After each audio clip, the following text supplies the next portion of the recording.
Space, the final frontier. Where no one can hear you scream. Where the Force should be with you, but it's not.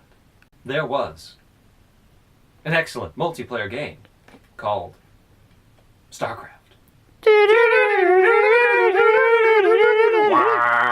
Starcraft 2 came out so many years after the original game and basically looked to be the exact same game that some gamers were concerned that they didn't do enough to freshen up the franchise. And they were dead wrong!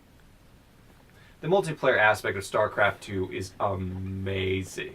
So much better than the original game. Though I never played the multiplayer options, I did play on a LAN. But Starcraft 2 does a lot of things great in the first part, in the opening minutes of any multiplayer game. There's different units to choose. You don't have to use the same strategies over and over. You can't just zergling rush everything to death, so the game doesn't revolve around that.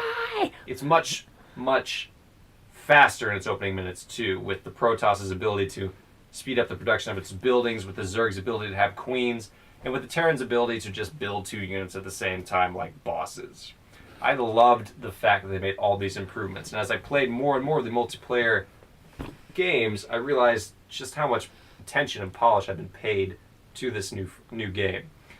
Now, the single-player mode was a little cheesy, but I liked the fact that they incorporated some point-and-click elements into the game. How you could wander around the bridge and find different missions and talk to different people and learn different things about them, which may or may not change your opinion about what you should do in important times in the storyline. I also like the fact that there were units you didn't necessarily play in the multiplayer, like Fire Bats or the Diamondbacks, which were just this weird hovercraft with the big lasers on the back, which I kind of wanted to be in the multiplayer part of the game, but balance is balance. It is very important. At this time, the Heart of the Swarm expansion hasn't come out yet, but we are all greatly anticipating that. My strategies for the individual species are fairly varied. When I'm Terran, I kind of like to pump out a bunch of the Marauders and Marines at first, and then just sort of mech up. Though, to be honest, if I survive the opening minutes with Terran, usually my roommate Bill is going to win the game for us anyway. I kind of like Protoss right now, and with Protoss, I will just use gateway units.